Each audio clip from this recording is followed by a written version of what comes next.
성경은 우리의 인생을 종종 바다의 항해로 비유합니다. 오늘 본문도 바다가 그 배경입니다. 제가 원래 물하고는 친하지 않은데 그래도 하나님께서 또 물하고 친한 해병대를 보내주셔가지고 제가 백령도에서 근무를 한 적이 있는데요. 이제 낯선 곳이잖아요. 근데 인천 연안부두에서 쾌속선을 타면은 한 4시간 반, 5시간 정도 배를 타야 됩니다. 그래서 서해 나중에 휴가 한번 가실 때 서해 최북단 백령도를 꼭 한번 가보시기를 추천합니다.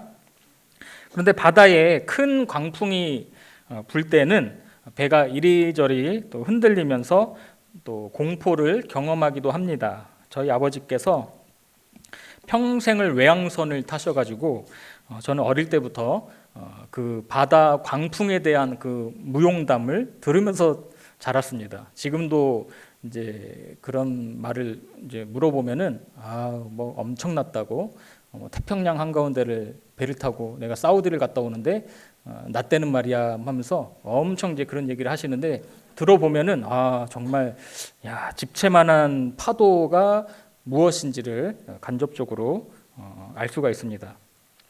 이제 저희 아버지가 타신 배는 그 조그만 배가 아니고 축구장 몇 배 크기의 그 유조선 뭐 그런 거였어요. 그래서 사우디, 그다음에 전 세계를 왔다 갔다, 알래스카, 뭐 이렇게 호주.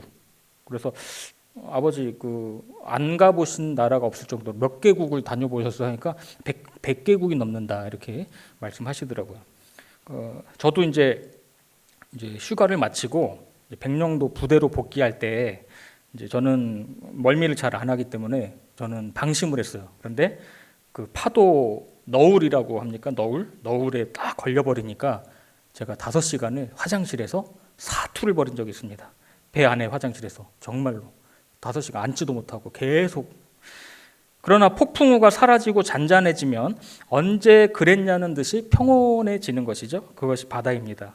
마찬가지로 사람의 인생 항로에는 잔잔한 순풍이 있는가 하면은 또 때로는 광풍을 경험하기도 합니다. 오늘 본문에서 우리 주님이 바다의 풍랑을 극복하는 장면을 보여주십니다.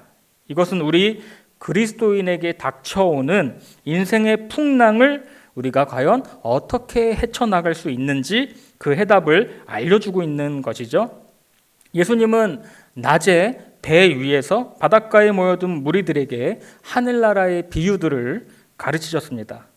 한번 생각을 해보세요. 시원한 바닷바람이 부는 그 바닷가에서 우리 주님의 가르침을 받는다라는 것이 얼마나 좋은 일입니까? 제자들이 그날 얼마나 큰 은혜를 받았겠습니까? 그러나 제자들이 은혜 가운데 말씀을 듣고 난 이후에 경험한 것은 평안이 아니라 큰 광풍이었다라고 말씀합니다. 37절 보세요. 자, 시작. 큰 광풍이 일어나며 물결이 배에 부딪혀 들어와 배에 가득하게 되었더라. 이 광풍은 생명의 위협을 느낄 만한 그런 큰 폭풍이라고 생각을 합니다. 그러니까 타이타닉 영화를 보시면은 그 엄청난 크기의 배가 두동강이가 딱 나면서 사람들이 막 아래로 떨어지고 어떤 사람들은 다 포기하고 체념하는 그런 장면을 볼 수가 있죠. 그래서 큰 광풍이다라고 할 때 이 말은 헬라어로 메갈레 아네무라는 말입니다. 메갈레 아네무. 이 메갈레는 메갈로스에서 나온 말인데 여기서 바로 영어 단어 메가톤이란 말이 유래되었습니다. 즉 큰 광풍이 왔다라는 것은 메가톤급의 큰 광풍이 몰아닥쳤다라는 것이죠. 그래서 이 짧은 본문에도 메가톤이라는 단어가 3번이나 사용이 되고 있습니다.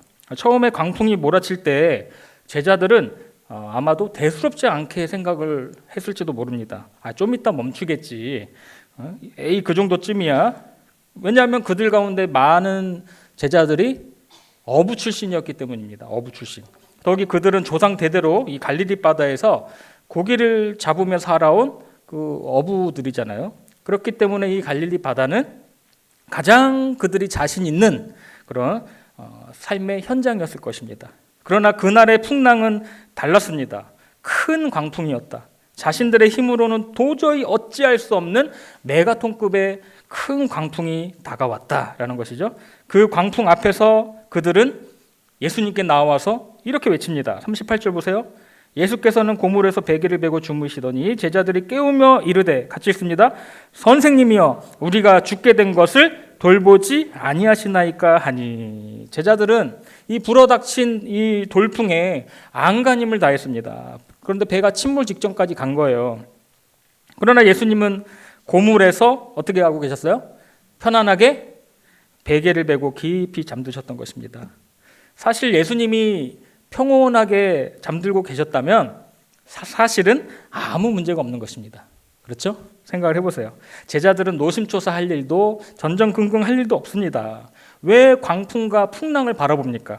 천지를 만드신 주님이 바로 옆에 계신데.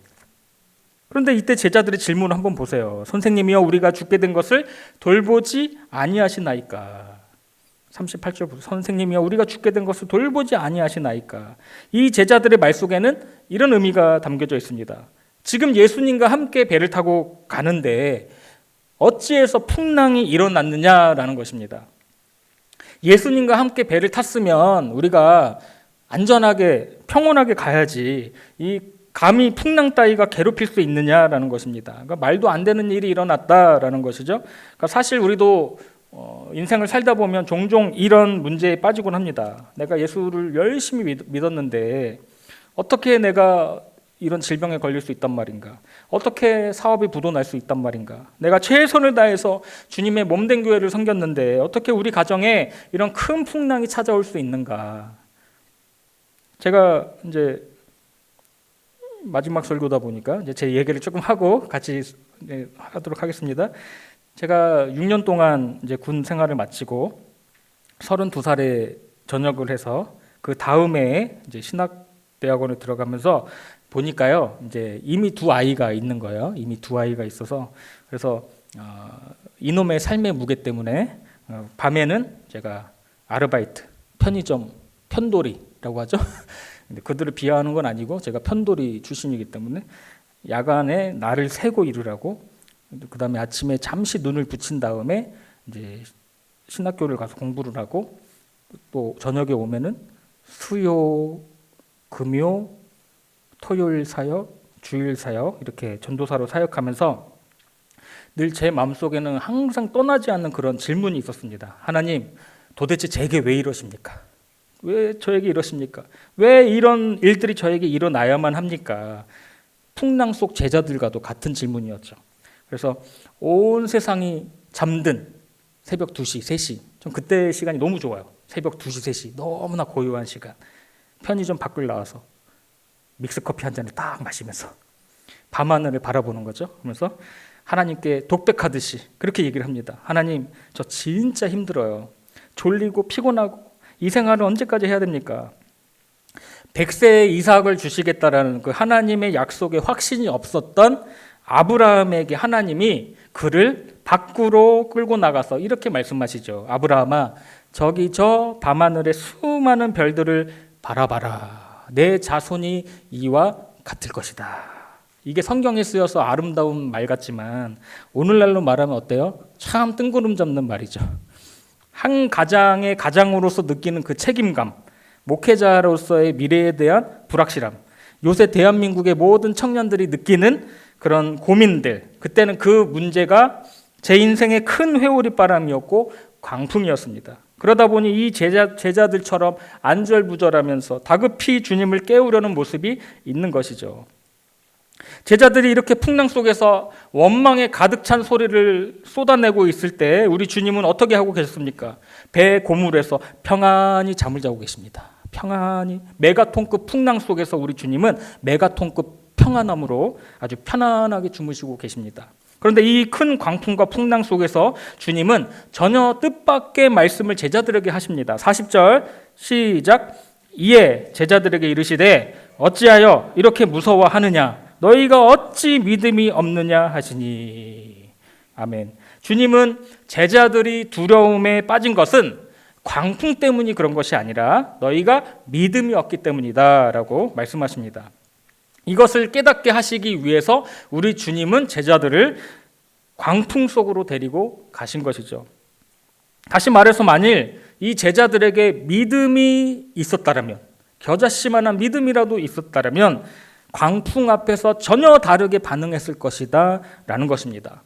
그 이유는 단 하나입니다. 너희들의 믿음이 부족했기 때문이다. 오늘 우리가 원망과 두려움에 빠지는 이유도 동일하다고 생각합니다. 나에게 닥친 풍랑이 너무 크기 때문이 아니라 모든 만물의 주인 되시는 주님을 믿는 그 믿음이 부족하기 때문이 아닐까요? 우리가 이 땅을 살아가면서 하나님께 우선순위를 두고 하나님을 집중하기보다는 우리 눈앞에 닥친 삶의 파도만 바라보고 있는 것이 아닐까요? 주님을 믿고 내가 신뢰하기보다는 우리 안에 세속적인 욕심과 야망으로 가득 차 있는 것은 아닙니까? 믿음이란 것은 무엇입니까? 믿음이란 것은 무엇이죠? 믿음이라는 것은 우리 예수님을 통해서 이 땅에 찾아온 하나님의 나라를 믿는 것입니다. 할렐루야. 저와 여러분의 삶에 찾아온 하나님의 나라를 믿는 것입니다. 그분이 바로 우리가 갈망하던 메시아이심을 믿는 것이죠. 그분이 바로 이 땅의 어두움을 비추기 위해 찾아오신 하나님의 등불이심을 믿는 것입니다. 할렐루야. 비록 지금은 그 등불이 잠시 감추어져 있지만 머지않아 그분이 이 땅을 밝히실 것을 믿는 것입니다. 이게 참된 믿음의 사람입니다. 제자들은 그럼 무엇을 믿었을까요? 자신들의 능력을 믿었다는 것이죠. 자신들의 능력. 나는 갈릴리의 최고 1타 어부야. 요즘 말로 하면 1타 강사. 나는 갈릴리 최고의 어부다. 자신들의 경험을 믿었습니다. 여기서 우리 조상 대대로 우리 물고기만 잡았다. 그래서 자기 자신을 믿는 것만큼 어리석은 사람은 없습니다. 혹시 주님보다 더 든든한 신뢰의 대상이 우리 마음속 깊이 자리 잡고 있지는 않은지 한번 살펴보시길 바랍니다. 이 땅에 있는 것은 다 사라지게 되어 있습니다. 우리가 이 땅에 있는 것으로 신뢰의 대상을 삼아서 우리 마음속 깊이 숨겨놓으면 그 대상이 풍랑에 흔들릴 때 우리는 주저앉을 수밖에 없는 것이죠. 이것은 아주 중요한 신앙의 원리입니다. 예를 들어서 제가 돈을 의지하고 살고 있으면 하나님이 그 돈을 한번 후 부르셔서 그 돈이 다 날아가 버리면 그럴 때 주저앉고 마는 것입니다. 왜 그렇습니까? 돈이 그 사람의 전부였기 때문에 그렇습니다. 그러나 주님을 믿고 의지할 때 우리는 결코 망하지 않습니다. 흔들리지 않습니다. 거친 파도가 우리를 향해 와도 우리 주님이 함께 하시면 안전한 것입니다. 그날의 경험을 통해서 제자들은 대단히 놀랐을 것입니다. 자신들이 그렇게도 고민하던 문제를 예수님은 단번에 말씀 한마디로 해결하셨기 때문이죠. 39절 보세요. 자, 39절 시작. 예수께서 깨어 바람을 꾸짖으시며 바다더러 이르시되 잠잠하라 고요하라 하시니 바람이 그치고 아주 잔잔하여 지더라. 예수님이 잠잠하라고 파도를 꾸짖으시니까 아주 잠잠하게 되었습니다. 메가톤급의 정적이 한순간에 찾아온 것이죠. 이것은 아주 고요하고 잔물결도 없는 아주 고요한 상태를 말하는 것입니다. 그러니까 상황에 대반전이 일어난 것입니다. 이처럼 우리 주님이 문제에 개입하시면 그렇게 휘몰아치던 바람도 강풍도 다 잠잠해지는 것입니다. 그래서 우리는 모든 상황 속에서 주님을 바라보고 의지해야 하는 것입니다. 할렐루야. 열왕기하 6장에 보면요, 아람 왕이 도단에 있는 엘리사를 잡아오기 위해서 수많은 병거와 군사를 보냅니다. 밤에 도단을 기습한 이 아람 군대는 그 주변 언덕에 진을 쳤습니다. 다음 날 아침에 엘리사와 그의 종이 밖으로 나왔을 때 엘리사는 아람 군대가 진친 것을 보았습니다. 이에 그 종이 두려움에 가득 차서 이제 어떻게 해야 됩니까? 라고 묻습니다. 이때 엘리사가 그에게 이렇게 말하죠. 열왕기하 6장 16절 보세요. 시작. 대답하되 두려워하지 말라. 우리와 함께한 자가 그들과 함께한 자보다 많으니라 하고. 하지만 그 종은 이해할 수가 없었습니다. 이때 엘리사가 그를 위해서 기도합니다. 그때 그 젊은 종의 눈이 열리고 엘리사 주변에 있는 수많은 불병거와 불말들을 보게 하셨습니다. 열왕기하 6장 17절. 자, 시작. 기도하여 이르되 여호와여 원하건대 그의 눈을 열어서 보게 하옵소서 하니 여호와께서 그 청년의 눈을 여심해 그가 보니 불말과 불병거가 산에 가득하여 엘리사를 들렀더라. 사진 한번 보세요. 사진. 네, 아마 저런 장면이지 않을까 생각을 합니다. 됐습니다. 도단성읍이 하나님께서 보내신 많은 불말과 불병거들로 가득 둘러싸여 있었던 것이죠. 성도 여러분, 온갖 불의가 난무하고 시끄러운 이 세상에서 살아갈 때 우리들은 결코 위험하거나 두려워하지 않습니다. 우리 눈에는 보이지 않지만 수많은 천군 천사들이 저와 여러분을 지켜주시고 보호해 주시고 있기 때문인 줄로 믿습니다. 이 간증을 끝으로 제가 행복한 교회에서 행복한 동행을 마치려고 합니다. 제가 풀타임 부목사를 처음 시작할 때 저기 공항동 서울 그 강서구 공항동 방화동 그쪽에 있는 교회에서 제가 사역을 시작했습니다. 그때 이제 참 많은 훈련을 받았는데요.